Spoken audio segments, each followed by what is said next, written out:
en Algérie, à l'occasion de la Journée internationale du travail célébrée le 1er mai 2025 à Alger, le secrétaire général de l'Union générale des travailleurs algériens, UGTA, Amar Tadjou, a exhorté les travailleurs de tous les secteurs à se mobiliser pour défendre les intérêts suprêmes du pays et consolider le front intérieur face aux menaces extérieures.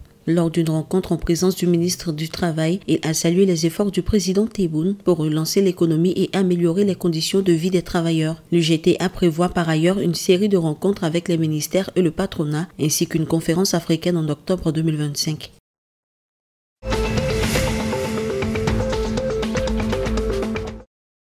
En Libye, le 1er mai 2025 à Tripoli, le ministre libyen de l'économie, Mohamed Al-Wadj, a annoncé la volonté de tripler les échanges commerciaux annuels avec la Turquie, passant de 3,7 milliards à 10 milliards de dollars. Lors d'une rencontre avec son homologue turc, Ömer Bolat, les deux pays ont convenu de relancer les accords économiques, de créer un comité conjoint, de reprendre les projets d'infrastructures suspendus et d'envisager une zone de libre-échange en Libye pour renforcer le partenariat stratégique et faciliter les investissements.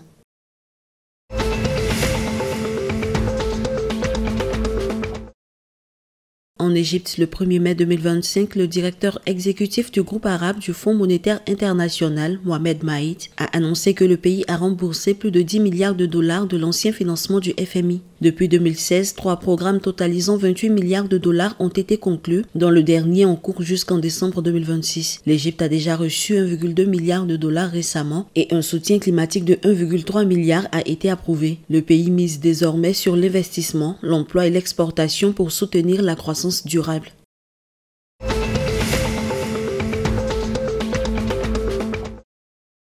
En Tunisie, entre le 1er janvier et le 20 avril 2025, plus de 2,3 millions de touristes ont visité le pays d'Afrique du Nord, soit une hausse de 8,8% par rapport à 2024, selon l'Office national du tourisme tunisien (ONTT). Les recettes touristiques ont atteint 1,6 milliard de dinars avec une forte progression de visiteurs européens, plus de 24,4% et maghrébins, plus de 4,6%. L'objectif fixé par les autorités en 2025, atteindre 11 millions de touristes, une dynamique portée par une stratégie en 6 axes et un contrôle renforcé de la qualité des services.